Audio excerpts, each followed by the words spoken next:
सध्याच्या आभासी जगात माणसाच्या सुखाच्या कल्पना सुद्धा आभासी झाल्यात का? सादर आहे कविता. तरीही माझं जीवन सुखाचं होतं. माझं घर तसं 3 खोल्यांचंच होतं. आजोबांपासून नातवापर्यंत भरलेलं होतं. पोपट, कुत्रा, मांजरांनाही मुक्त द्वार होतं. घरादाराला कधीही लॉक नव्हतं. तरीही माझं जीवन सुखाचं होतं. आजोबांचं स्थान घरात सर्वोच्च होतं. स्वयंपाकघर आजीच्या ताब्यात होतं. पाहुण्यांचं येणं जाणं नित्याचंच होतं. अहो, आईबाबांना एकमेकांशी बोलताही येत नव्हतं. तरीही माझं जीवन सुखाचं होतं. घरासमोर छोटंसं अंगण होतं. तुळस प्राजक्ताला तिथं फुलता येत होतं. दारात रांगोळी काढणं अनिवार्य होतं. विहिरीवरून पाणी भरणं जरा कष्टाचंच होतं. तरीही माझं जीवन सुखाचं होतं. सुखाचं होतं. अहो, आंघोळीला लाईफबॉय साबण असायचा. आंघोळीला फक्त लाईफबॉय साबण असायचा. माणसांपासून म्हशीपर्यंत सगळ्यांनाच चालायचा. दात घासायला कडुलिंबाचा फाटा लागायचा. दगडाने अंग घासणं फारसं सुसह्य नव्हतं. तरीही माझं जीवन सुखाचं होतं. पायात चप्पल असणं सक्तीचं नव्हतं. अंडरपॅन्ट बनियनवर फिरणं जगन्मान्य होतं. शाळेसाठी मैलभर चालण्याचं अप्रूप नव्हतं. अहो, मोठ्यांना सुद्धा सायकल शिवाय दुसरं वाहनच नव्हतं. तरीही माझं जीवन सुखाचं होतं. शाळेत गुरुजनांप्रती आदर होता. घोकमपट्टीला दुसरा पर्यायच नव्हता. पाढे पाठांतराचा आग्रह सर्वत्र होता. छडी हेच शिक्षकांचं लाडकं शस्त्र होतं. तरीही माझं जीवन सुखाचं होतं. शाळेत गरीब श्रीमंत हा भेदभाव नव्हता. नादारी सांगण्यात जराही संकोच वाटत नव्हता. अंगणात येऊन शिकणारा एक वर्ग होता. कलांना भिकेचे डोहाळे असंच नाव होतं. तरीही माझं जीवन सुखाचं होतं. नव्या कपड्यांचा लाभ लग्नमोंजीतच व्हायचा. पाटाखालच्या इस्त्रीला पर्यायच नसायचा. शाळेचा युनिफॉर्म थोरल्यांकडून मिळायचा. तिन्ही सांजेला घरी परतणं सक्तीचं होतं. तरीही माझं जीवन सुखाचं होतं. वळचणीत चिमण्यांच्या पिढ्या नांदायच्या. पोपटांचा थवा झाडावर विसावायचा. कुत्री, मांजरं, डुकरांनी गाव भरलेला असायचा. उंदीर, डास, ढेकूण यांचं तर सार्वभौम राज्य होतं. तरीही माझं जीवन सुखाचं होतं. पुस्तकातले प्राणी अचानक रानात दिसायचे. घाबरगुंडी उडाली तरी ते आपलेच वाटायचे. उरलेले प्राणी नंतर पेशवे पार्कात भेटायचे. अहो, नॉनव्हेज खाणं हे तर माहितीच नव्हतं. तरीही माझं जीवन सुखाचं होतं. शाळेत अभ्यासाला खूप महत्त्व होतं.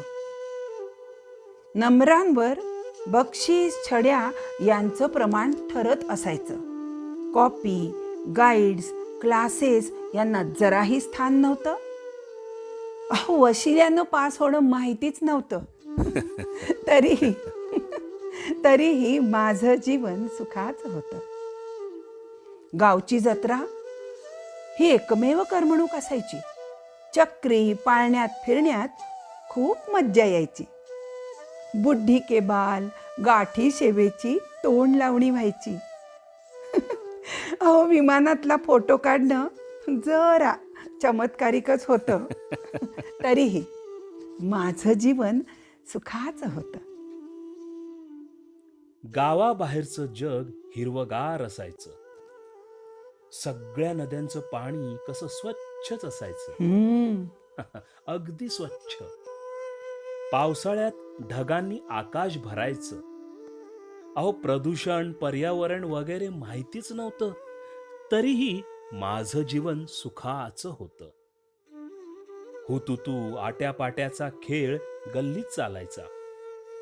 हुतुतू आट्यापाट्यांचा खेळ गल्लीत चालायचा. क्रिकेटच्या मॅचेस चाळीतच व्हायच्या.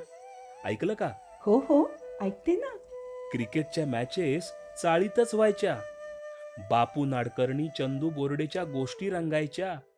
अहो, डे नाईट 2020चं तर नाव सुद्धा नव्हतं. तरीही माझं जीवन सुखाचं होतं. प्रवास झालाच तर तो एसटीनं व्हायचा. गचके ठेचकाळणं याला अंतच नसायचा. होल्डॉल सोबत फिरकीचा तांब्याही लागायचा. लक्झरी, फर्स्ट क्लास, एसीचं नाव सुद्धा नव्हतं. तरीही माझं जीवन सुखाचं होतं. दिवाळी खऱ्या अर्थानं दिवाळी होती बरं का. दिवाळी खऱ्या अर्थानं दिवाळी होती. चम्मनचिडी, पानपट्टी, भुईनळ्या यांची रात्र होती. रंगीत तेल, उटणं, मोती साबणांची ऐश होती. वा. अहो, लाडू, चकल्या, करंज्या यांचं दर्शन वार्षिकच व्हायचं. तरीही खरंच माझं जीवन सुखाचं होतं. जुनाट रेडिओतून आकाशवाणी बरसायची. बिनाका गीतमालेने बुधवारची रात्र सजायची. रेडिओ सिलोनने तारुण्याची लज्जत वाढायची. ताई, नाना, हरबा यांच्या संगतीनेच बालोद्यान रंगायचा. तरीही माझं जीवन सुखाचं होतं. खाण्याच्या बाबतीत भेदभाव केला जायचा. दादाच्या ताटात जरा जास्त चिरा पडायचा. पानात टाकणाऱ्याच्या पाठीत मात्र रट्टा बसायचा.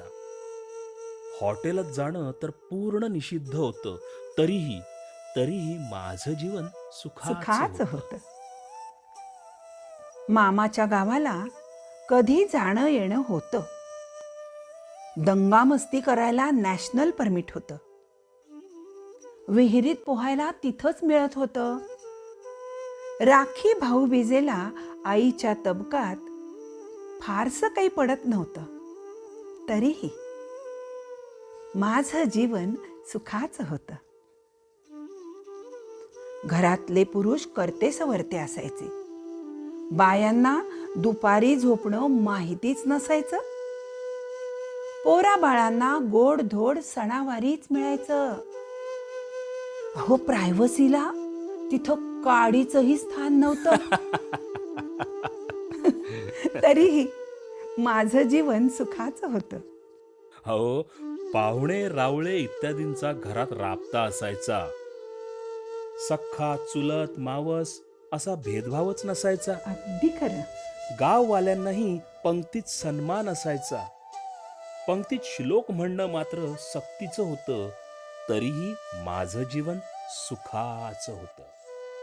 आज घराऐवजी लक्झरियस फ्लॅट आहे. मोपेड, स्कूटर, मोटारचा सुळसुळाट आहे.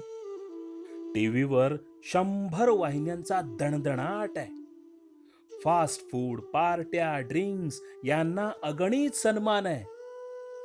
पण कौटुंबिक सुसंवादाची मात्र वानवा आहे. आज मुलांसाठी महागडी शाळा कॉलेजेस आहेत. दूध, बूस्ट, कॉम्प्लानचा भरपूर मारा आहे. क्लासेस, गाईड्स, कॅल्क्युलेटर्सची ऐशच ऐश आहे. कपडे, युनिफॉर्म, क्रीडा साहित्य हवं तितकं आहे. पण बालकांच्या नशिबी मात्र पाळणाघरच आहे. आज पतीला ऑफिसात मरेस्तोवर काम आहे. सुशिक्षित पत्नीला करिअरचा हव्यास आहे. एक्स्ट्रा ॲक्टिव्हिटीजना घरात सन्मान आहे. छंद, संस्कार यांच्यासाठी क्लासेस उपलब्ध आहेत. पण आजी आजोबांना मात्र वृद्धाश्रमाचा रस्ता मोकळा आहे. आज घरात प्रचंड आर्थिक सुबत्ता आहे. मागेल ती वस्तू क्षणात हजर होते. इन्स्टॉलमेंट्स, क्रेडिट कार्डाचा सुळसुळाट आहे. सध्या बाय वन गेट वन याचा जमाना आहे. हो ना? हो ना. म्हणूनच पैशांवर समाधान फ्री मिळण्याची मी वाट पाहते. पैशांवर समाधान फ्री मिळण्याची मी वाट पाहते.